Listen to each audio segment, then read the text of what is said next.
Bienvenidos y bienvenidas a Enclave Política. Soy Orlando Pérez y les acompaño en los próximos minutos en esta reflexión política sobre nuestra realidad. Ecuador no tendrá ninguna oportunidad de cambiar su seguridad, o más bien dicho, su inseguridad, tras la consulta popular planteada por el señor Guillermo Lasso. Las preguntas tienen una trampa. De ganar la consulta, todo el andamiaje jurídico y legal se podría aplicar en al menos un año, pero como ya conocemos al señor Lasso, eso podría tomar mucho más tiempo.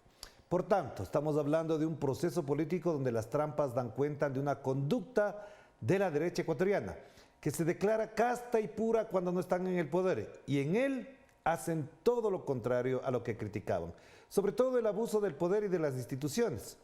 Mucho más cuando en medio de todo esto ha estallado un escándalo de corrupción donde está involucrado nada más y nada menos que el cuñado del presidente de la República, el señor Danilo Carrera. De esto y otros temas queremos conversar con la directora del Instituto para la Democracia, Eloy Alfaro, y expresidenta de la Asamblea Nacional del Ecuador, Gabriela Rivadeneira, quien nos atiende desde la Ciudad de México. ¿Qué tal, Gabriela? Qué gusto tenerte por acá. ¿Cómo estás? Orlando, un saludo muy especial, igual a todas y todos los que siguen Telesur, un abrazo y bueno, viendo no solamente lo que pasa en América Latina, sino regresando a ver que en los próximos días ya vamos a estar abocado el pueblo ecuatoriano a votaciones populares, tanto para elecciones locales, Consejo de Participación y la consulta popular. Así que un placer conversar de estos temas aquí contigo en Telesur. No quiero dejar de lado un elemento que es muy importante. Mañana, 24 de enero, se reúnen en la ciudad de Buenos Aires la mayoría de presidentes de América Latina en la reunión cumbre de la CELAC. Esto da cuenta de un nuevo momento político. Tú has estado inserta incluso en algunos espacios de debate político alrededor de la integración, el Foro de Sao Paulo, por ejemplo, la Unidad Progresista y también, por supuesto, muy de cerca con el tema de la CELAC. ¿Hasta dónde este nuevo momento está explicando una nueva circunstancia para América Latina y de qué manera esto redunda, por ejemplo, en el avance del progresismo en América Latina?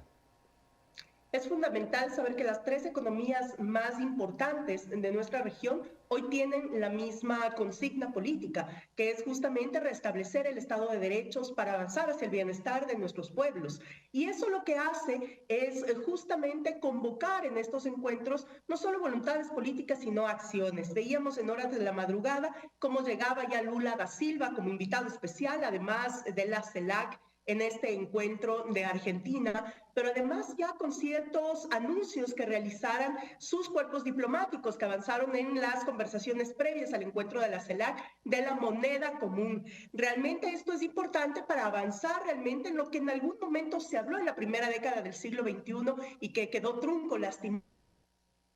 Integración económica y comercial entre nuestros países. Ojo que esto no quiere decir y para nada alertar de un desaparecimiento de nuestras monedas y una moneda única, no.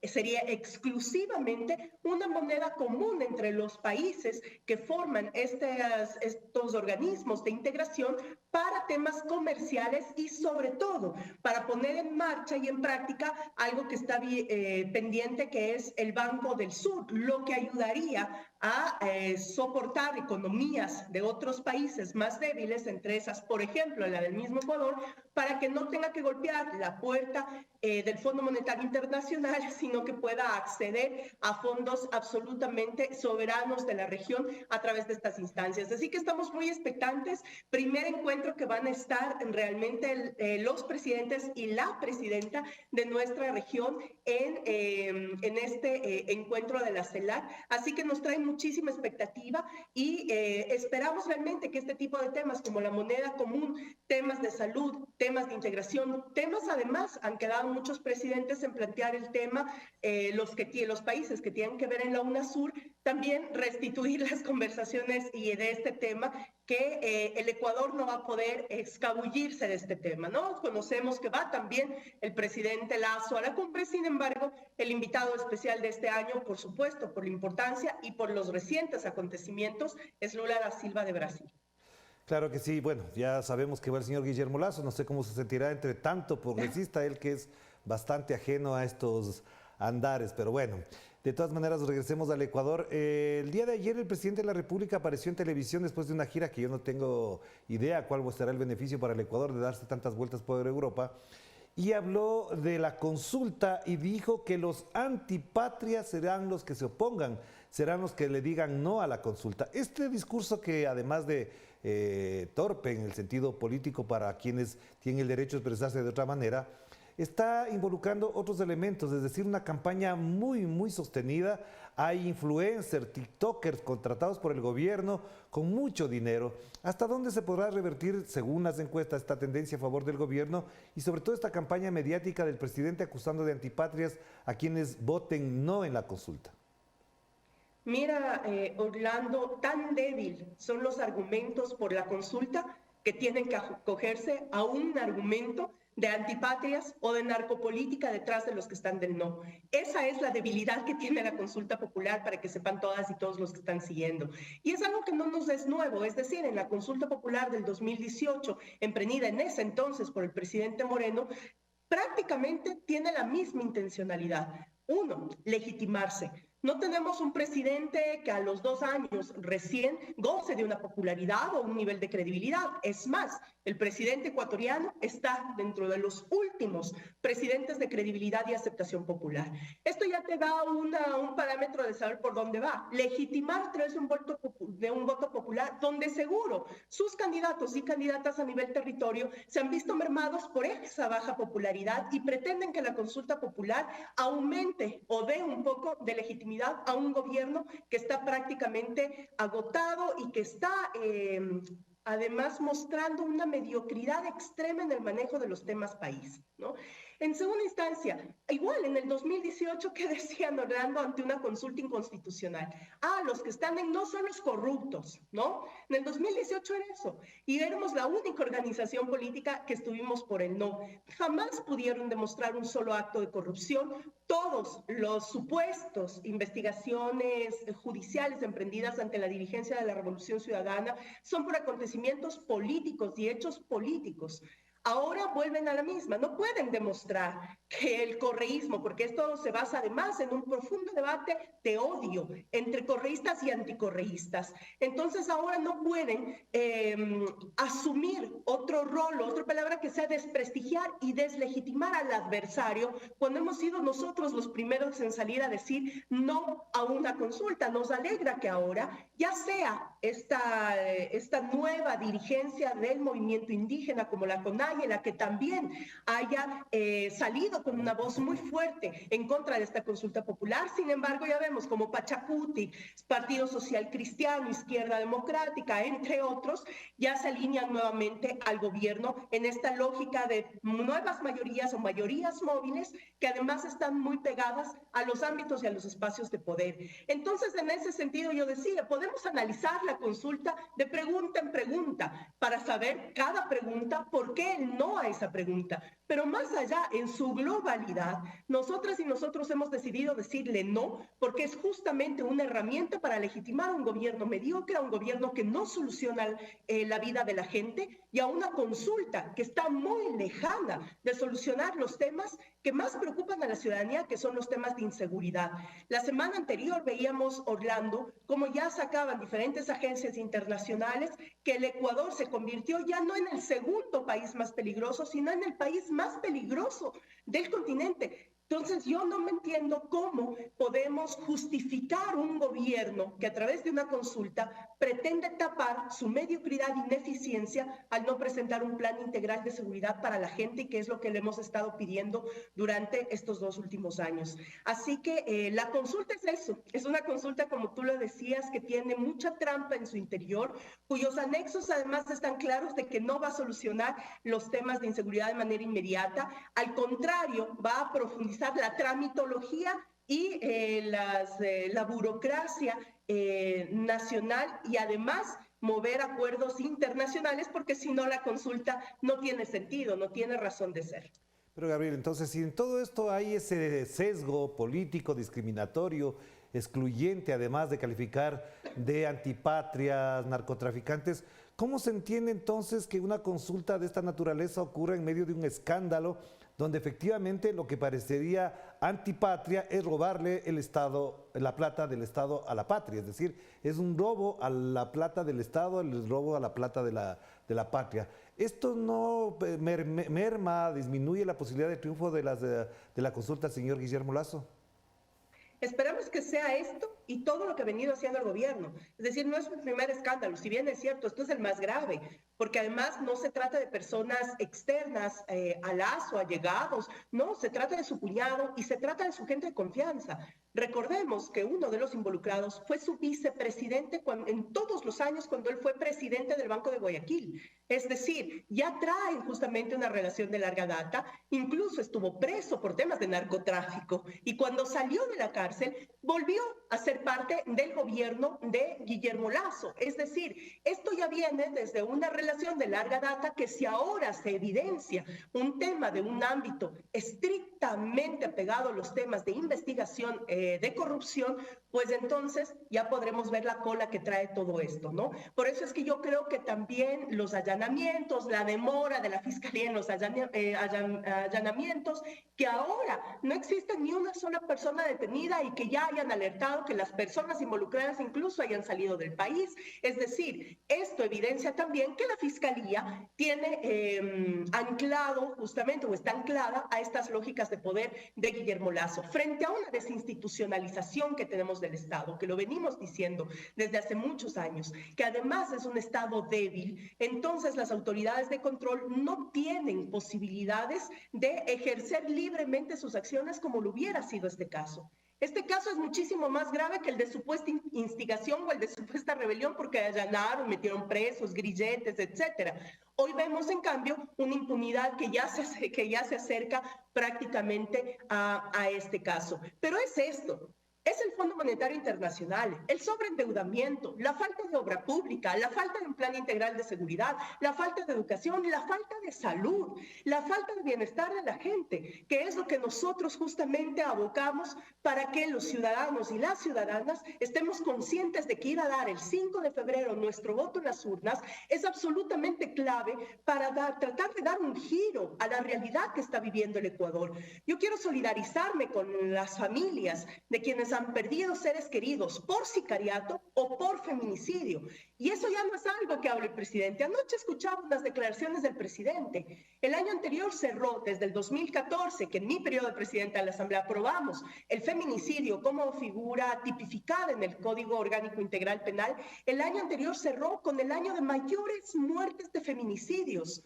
Eso ya no se le escucha al presidente, ni a la esposa del presidente que salía a decir que al final la culpa era y seguía siendo de las mujeres, donde incluso personal de la Policía Nacional está involucrado y no solo en un caso, sino en varios casos de femicidio a nivel nacional. Entonces, eso es lo que realmente la población ahora poco a poco tiene que irse enterando también, porque nos preocupa, Orlando, que el 80% de la población no sepa que hay una consulta popular a la que tiene que votar el 5 de febrero. Eso es parte de la estrategia. Mira, vamos a recibir como 6 papeletas. Papeleta de prefectura, papeleta de alcaldía, concejalías, juntas parroquiales, consejo de participación ciudadana, que además tiene un montón de trampas de selección, y consulta popular. Son 6 papeletas. La gente en Ecuador, como el voto es obligatorio, la gente va a votar ya para cumplir. Muy poca gente, digamos, está enterada, va enterada, informada. La mayoría de la gente va a cumplir para no ponerle la sanción y va a recibir 6 papeletas. Y esas 6 papeletas no están bien informadas. Entonces, ¿qué tipo de democracia estamos hablando? ¿Qué tipo de manipulación a la democracia liberal representativa estamos hablando cuando ni siquiera los medios de comunicación monopólicos están haciendo el esfuerzo por socializar que esa va a ser las papeletas que reciba la gente cuando acuda a las urnas? Claro que sí. Hagamos una pausa, Gaby, para volver enseguida sobre el tema de fondo que implica también la disputa política alrededor de las elecciones locales y también el posicionamiento que podría tener la Revolución Ciudadana y otros partidos en este momento. Vamos a la pausa, enseguida volvemos con Gabriela Rivadeneira.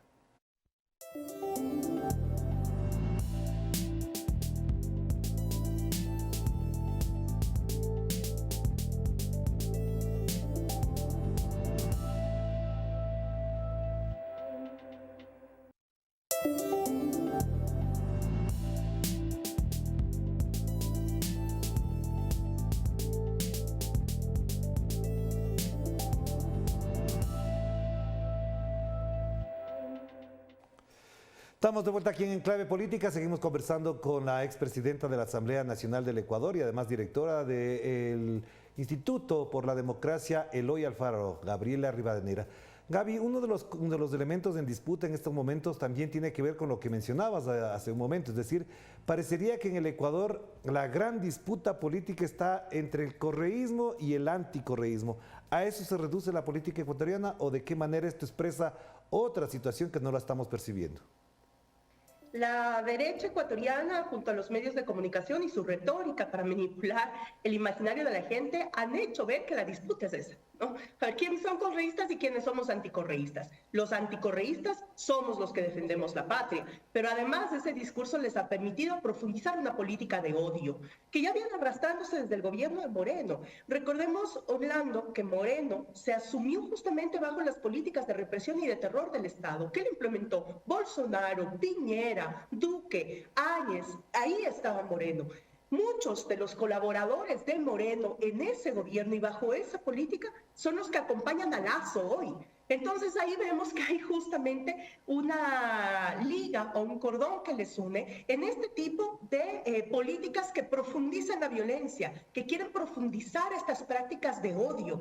Y lo vemos en muchos de los y las candidatas de la oposición, del gobierno, Partido Social Cristiano, etcétera, justamente que una de sus propuestas es impedir que regrese el correísmo o quitar al correísmo de ciertos lugares, ¿no? Entonces, me parece que esto nosotros lo hemos planteado ya hace mucho tiempo, hay que romper este discurso. Aquí no estamos entre correístas y anticorreístas, aquí estamos quienes realmente queremos hacer una gran alianza nacional por la recuperación de un gobierno para el pueblo ecuatoriano. Y en ese sentido, para nosotras y nosotros es importantísimo que este año hayamos podido participar realmente por primera vez con partido propio en una elección popular. Miren ustedes, la democracia o lo que defienden como democracia nos tuvo 5 años proscriptos. No pudimos tener partidos políticos para participar en nuestras elecciones de manera propia, me refiero de manera directa. Y las últimas elecciones que tuvimos seccionales, participamos justamente con un partido prestado, con un partido que nos invitó y aún así ganamos 2 de las 3 prefecturas más grandes del país. Hoy, con partido propio, hemos podido tener candidatos y candidatas en todo el territorio ecuatoriano, no solamente para sostener las prefecturas de Pichincha y de Manabí, sino para disputar nuevas prefecturas, alcaldías, juntas parroquiales, concejalías, es decir, demostrar que la Revolución Ciudadana es la única organización política que tiene células hasta en lo más profundo del pueblo ecuatoriano. Y eso es lo que se va a evidenciar. Entonces, sí o sí, estas elecciones nos permiten un equilibrio de fuerzas, una reestructuración formal o partidaria, digámoslo de esta manera, de nuestra organización política. Eso no quita, y no estoy diciendo esto con aires triunfalistas ni victoriosos, sino que definitivamente nos muestra que hay un empoderamiento y hay un retorno en el pueblo ecuatoriano de eso que decimos, bueno, con Correa estábamos mejor. Sí, pero ¿qué significa eso? Significa que la gente ya está cansada y está harta de no tener soluciones a su vida y que ve de una u otra manera en la lista 5 de la Revolución Ciudadana pues un factor o una posibilidad de retomar a ese rumbo de bienestar. Pero entonces, Gaby, si esta situación se plantea así, pensemos en el escenario de que en el proceso electoral del 5 de febrero ganaran los candidatos de la Revolución Ciudadana. ¿Esto qué implicaría? ¿Cómo se percibiría en función de las elecciones presidenciales del 2025? Prácticamente faltan 2 años, pero de todas maneras es un escenario que se va construyendo a partir de estos acontecimientos. ¿Es posible pensar en el retorno, por ejemplo, de Rafael Correa, de la Revolución Ciudadana al poder? Mira, a mí me parece que no es fácil, porque además, como decimos, el discurso de odio está muy profundizado, pero esta disputa ya nos permite evidenciar que sí, que hay una nueva posibilidad de correlación de fuerzas políticas a nivel país. Para nosotros, si bien es cierto, reconstruir desde lo local es fundamental, y yo te lo digo que vengo justamente de un gobierno local mucho antes de la Revolución Ciudadana, y sabemos la importancia que tienen los gobiernos locales para la estructura nacional. A 2 años, una vez que pasemos esta elección, a 2 años vamos a estarnos acercando a las urnas para votar nuevamente presidenciales en el Ecuador, si es que no pasa algún tema improvisto antes, pero en 2 años vamos a estar nuevamente en los temas presidenciales y de la Asamblea Nacional.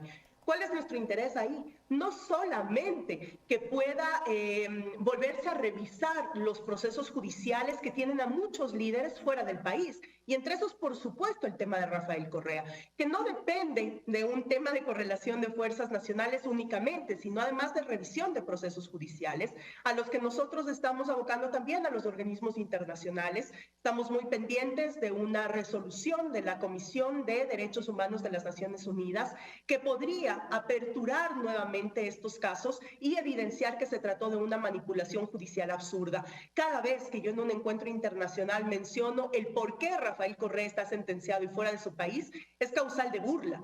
Es causal de burla porque no entienden cómo en pleno siglo XXI un expresidente pueda ser sentenciado por influjo psíquico.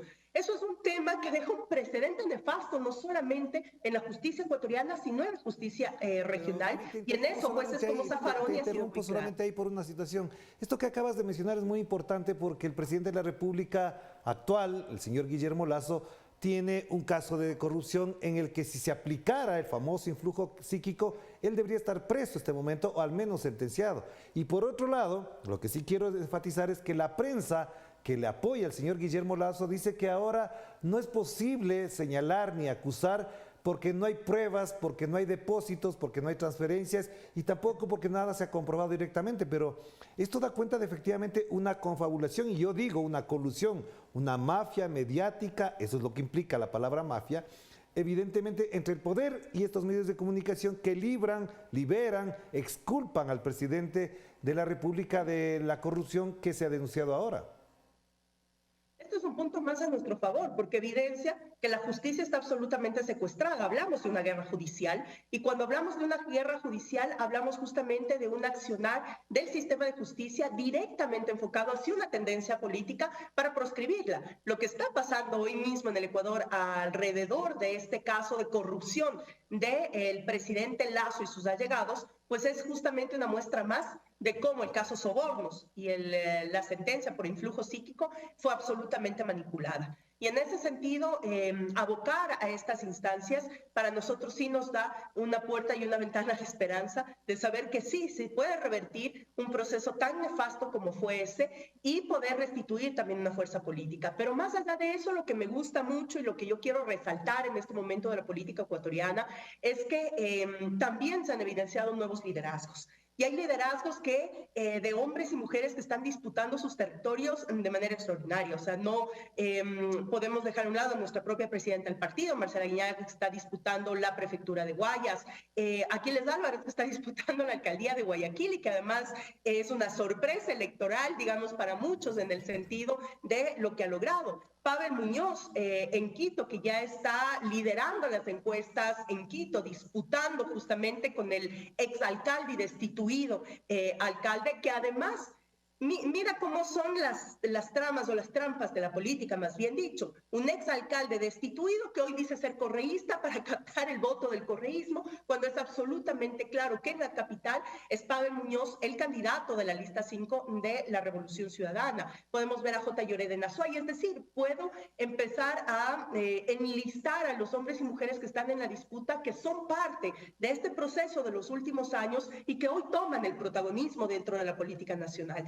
Así que me parece que ante toda amenaza que tenemos en el Ecuador, pues hemos podido ver las fortalezas y están saliendo nuevas oportunidades. Eso no es hoy, lo hemos visto de esa manera en los últimos 5 años, que han sido años muy duros para la organización política, pero que ahora estamos viendo realmente cómo renace esta posibilidad y cómo podemos tener la esperanza de volver a tener patria, que es una de las cosas que a nosotros realmente sí nos quita el sueño, ver cómo la gente y el pueblo ecuatoriano, en donde está mi familia, la de ustedes, la familia de cada uno de nosotros, de los migrantes ecuatorianos, está realmente sufriendo en un país que no tiene rumbo.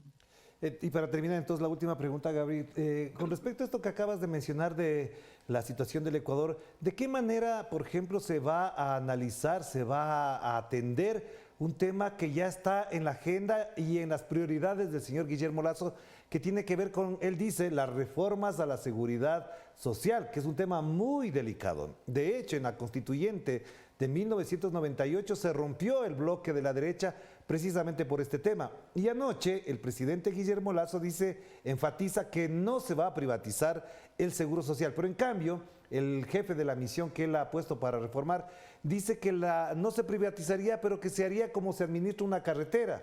Es decir, él dice, se le va a dar la administración del Seguro Social al sector privado, o sea, privatizar. ¿Cómo se entiende esto? Y te digo esto porque ya en la práctica aparece también en la conversación pública el tema de la seguridad social, que no solamente está mal por lo que menciona el señor presidente Lasso, que le falta fondos, sino que parecería que a propósito disminuyen la capacidad de atención para decir después, como hicieron en su momento, no hay cómo atender, vamos a privatizar.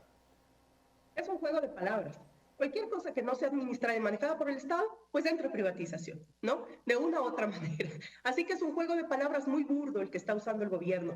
Mira, Orlando, a mí no me preocuparía siquiera entrar a un debate sobre el tema de seguridad social. Lo que me preocupa es que ese debate va a estar liderado por gente que ha venido colapsando el sistema de seguridad social justamente para que la ciudadanía esté tan cansada de la seguridad social que acepte cualquier alternativa que le pinte de mejor manera la situación, cuando realmente el sistema de seguridad social es un tema complejo. Ningún país en el mundo tiene al 100% la sostenibilidad de su sistema de seguridad social. Y eso lo sabemos. Por lo tanto, la sostenibilidad que viene desde el Estado, es decir, desde los fondos públicos, es fundamental para resguardar el equilibrio del sistema de la seguridad social. Si no entendemos eso como precepto fundamental, entonces estamos justamente dando paso a que el imaginario, la idea o esta retórica del que el sector privado es más efectivo administrando las cosas, pues ya nos da un antecedente de la privatización. Pero aquí vuelvo a algo que les dejo como clave a las y los ciudadanos que nos están escuchando.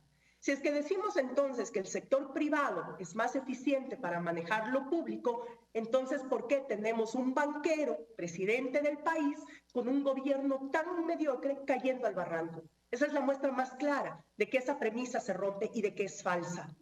No, ningún privado de por sí está preparado para capacitar o para llevar lo público. Eso requiere de otra lógica. Lo público es el bien común y lo privado siempre va a estar anclado a la defensa de los intereses y de los privilegios de los dueños, accionistas, etcétera, de eso privado. No por algo, la banca privada en el Ecuador ha quintuplicado su ganancia mientras el pueblo sigue más empobrecido. Así que hay muchos mitos por romper dentro de la política ecuatoriana, pero cada vez tenemos mayores argumentos para hacerlo. Y eso quiere decir que siempre el tiempo da la razón a las grandes voluntades de los pueblos. Así que esperamos, Orlando, realmente que este 5 de febrero sea un parteaguas de la política ecuatoriana y que además esta lógica regional de una configuración de gobiernos de izquierda progresistas permitan realmente que el Ecuador pueda vislumbrar un camino mucho más seguro del que estamos teniendo hoy por hoy. Gracias, Gaby. Siempre será un gusto conversar contigo y sobre todo explorar y reflexionar alrededor de nuestra América, de nuestra patria grande que, como digo, mañana tiene una cita muy importante en Buenos Aires y espero que además tú estés por allá. Un abrazo, que estés muy bien. Abrazo. Gracias a Gabriela Rivadeneira, expresidenta de la Asamblea Nacional, alta dirigente de la Revolución Ciudadana, a propósito de lo que ocurre en Ecuador también, pero pensando en clave latinoamericana. Nos despedimos. Cuídense mucho. Chao, chao.